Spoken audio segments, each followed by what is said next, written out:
Mga kabunyog, mga kababayan, welcome sa isa na namang episode ng ating Attorney Enzo Bunyog. Mga kabunyog, pag-usapan natin itong una, overacting, OA.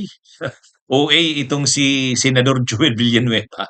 Mamaya, pag-usapan natin bakit. Ito pa. Sabi ni Speaker Martin Romualdez, hindi niya raw mahahayaan ang korupsyon. Susuportahan niya raw ang mga hakbangin para labanan ang korupsyon. Bakit niya hinayaan na makaalis si Saldico? Ah, Importante 'yon na mai-present sa Kongreso para matanong tungkol sa mga insertions, bahagi ng pagpapanagot sa issue ng korupsyon. 'Yun ang tanong. Hmm. Panghuli, pag-usapan natin, yung district engineer ng Batangas, yung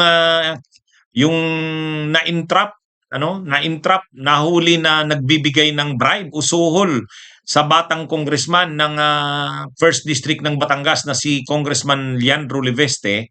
Yun, yung district engineer na yon, si Bilardo ba yun? Basta ang apelyido nun Kalalo, nagbago. Dati sabi ni Congressman Leveste, parang magiging whistleblower yata, magko-cooperate. Ngayon hindi.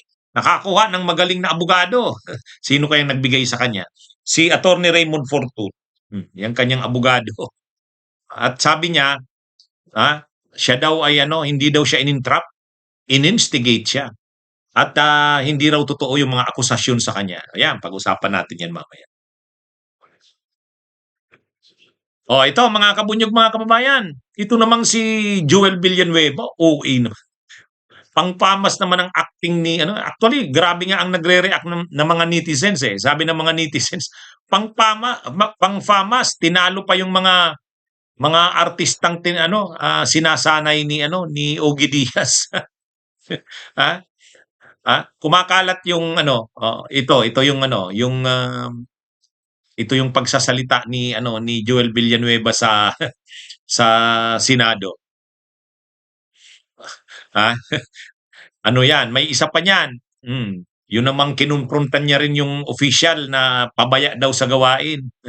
Okay naman sana yun. Kumbaga, kinumpronta niya yung isang official na pabaya sa gawain, galit siya. Talagang grabe yung niya, galit. Galit siya dahil pabaya daw.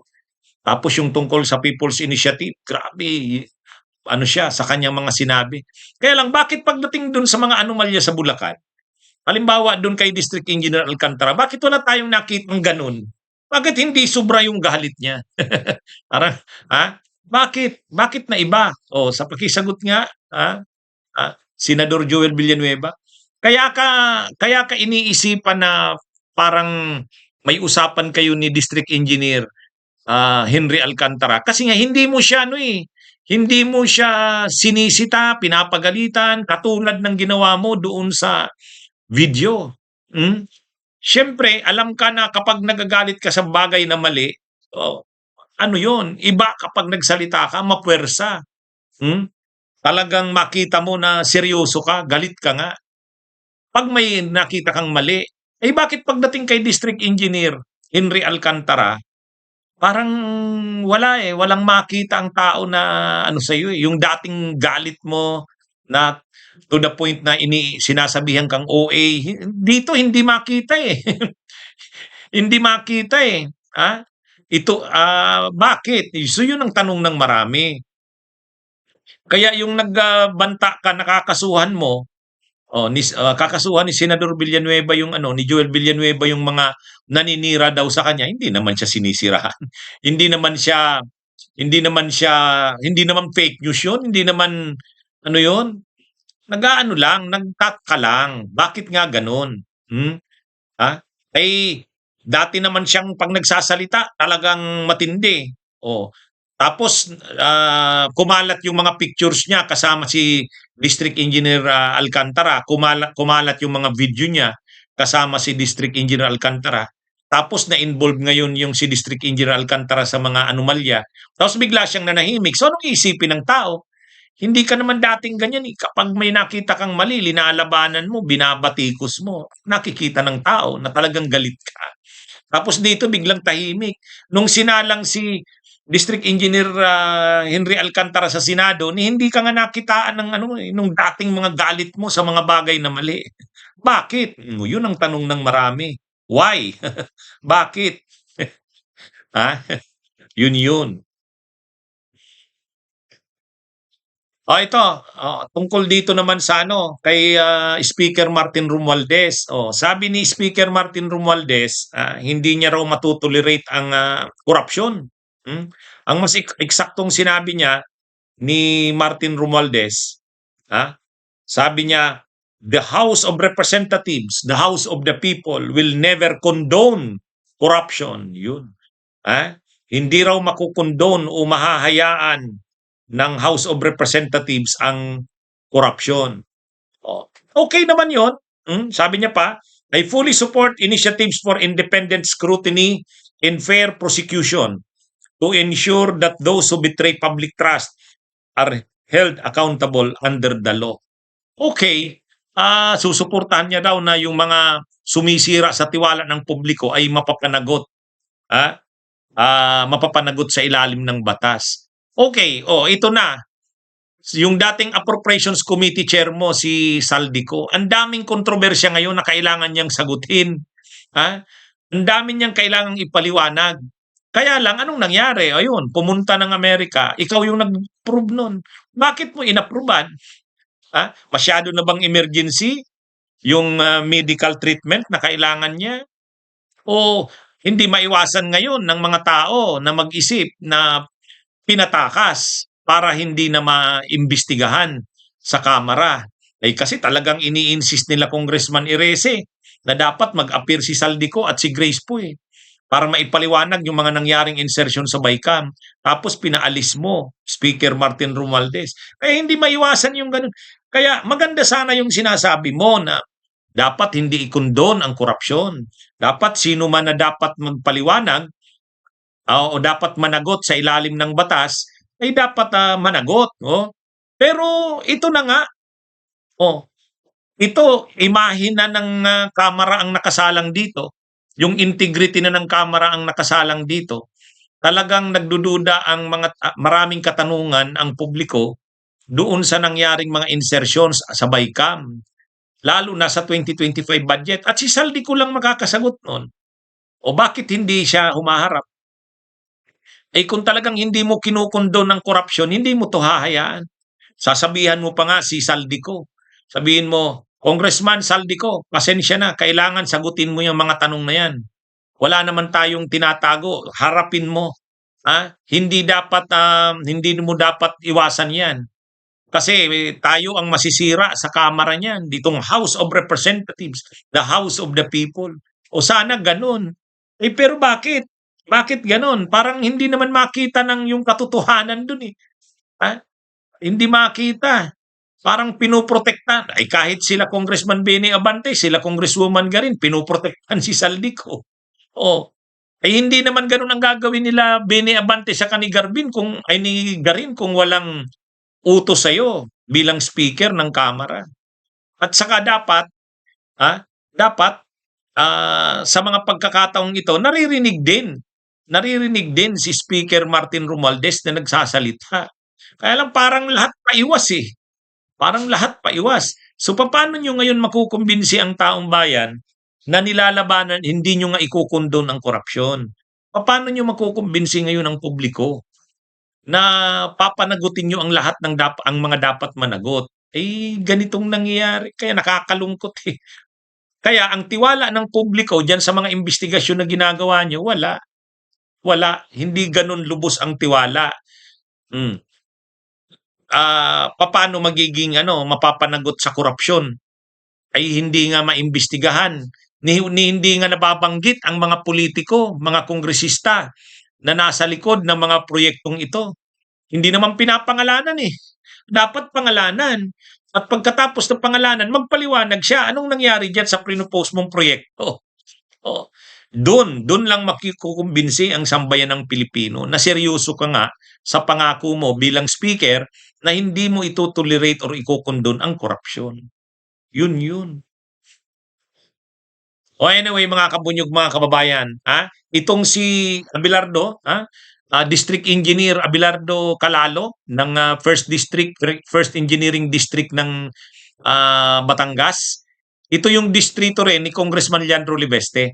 Itong si District Engineer Calalo, ito yung nahuli na na entrap na nagbibigay ng suhol o bribe na 1 million, 1.2 million kay Congressman Leandro Libeste na hindi tinanggap ng batang congressman. Kasi sabi niya hindi siya papayag. Ang sabi ni Congressman Leandro Libeste, 180 to 360 million ang inaalok daw sa kanya ng ni itong sabi daw nito ni District Engineer Calalo, hanggang sa ganung amount kayang magbigay ng mga contractors. Basta't itigil niya lang yung pag-iimbestiga doon sa mga anomalya sa mga flood control at iba pang infrastructure projects sa distrito niya. Ito kasing si Congressman Leandro Libeste, kalaban nito nung sa pagka-congressman, si Eric Buhain, yung international ah, champion na swimmer. Si Leandro Libeste ay si Eric Buhain. Ito kasing si Eric Buhain nakapangasawa sa mga ermita. Anak ni dating executive secretary nung panahon ni Gloria, si Eduardo Ermita. Kaya lang natalo na yon si Eric Buhain, nanalo itong si Leandro Libeste. Dahil nga dito sa mga anomalya sa flood control, ah, iniimbestigahan nito ni Congressman Leandro Libeste at binisita niya, nakita niya maraming mga substandard projects. Wala naman siyang sinabi na may ghost project, pero mga substandard, sira-sira na, kagagawa pa lang. So, uh, inaariglo sana di umano siya nung district engineer. Parang itong district engineer kausap yung mga contractors at willing silang magkontribusyon ng hanggan daw sa sabi ni Congressman Leandro Lebeste from 150 180 million to 360 million. Willing daw. Oh. Tapos pauna na daw yung dala-dala niyang 1 million, 1.2 million.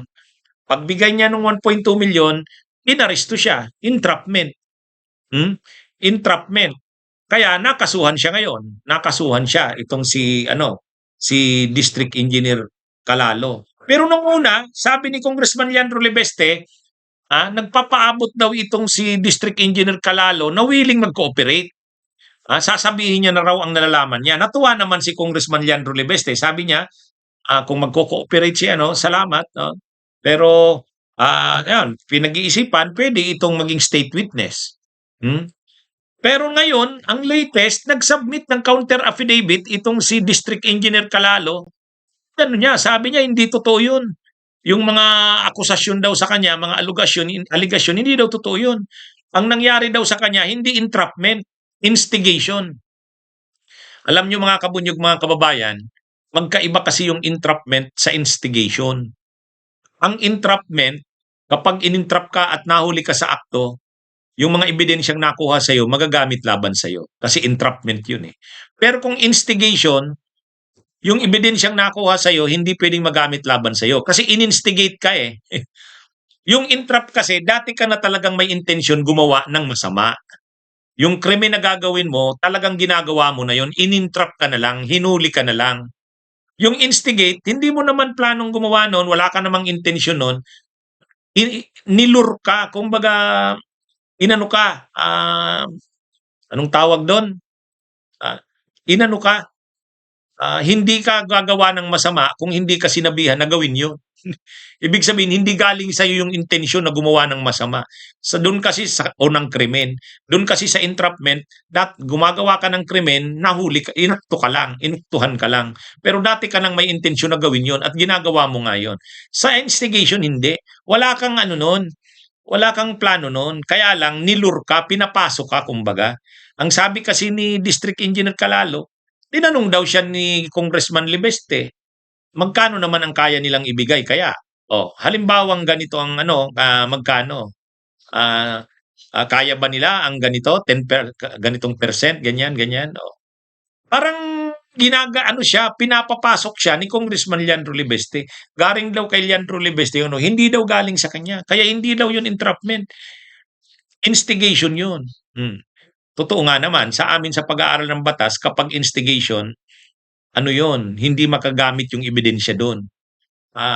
illegal yun, mali yung instigation eh. Ha? Pwedeng mapalibre doon yung akusado. Pero pag entrapment, magagamit yung ebidensya. Eh ang sinasabi, kaya lang ang abogado kasi dito ni Calalo, si ano na, si Attorney Raymond Fortun, Batikanong lawyer yan, alam naman natin. Ha? Saan kaya kumuha ng pambayad diyan si Calalo? Anyway, anyway, ang sinasabi ni Calalo, hindi totoo yung mga aligasyon sa kanya. Ginamit daw siya sa political agenda ni Leandro Libeste. Oh, yeah. Anyway, mga kabunyog, mga kabayan, ha, yung unang sinabi ni Leandro Libeste na pwedeng maging state witness ito at magko-cooperate, mukhang wala na. Mukhang wala na. Talagang lalabanan niya na ito ni Leandro Libeste. Na dapat patunayan niya na totoo yung sinabi niya. Kasi lumalabas dito, inano daw siya, in-instigate siya eh. Ginamit lang daw siya sa political agenda ni Leandro Libeste. Oh, yan. Yan yung twist dito sa nangyaring ito sa Batangas. Abangan na lang natin ang mga susunod pang mangyayari. Okay, mga kabunyog, mga kababayan, muli po magandang araw. Ito ang ating attorney Enzo Bunyo.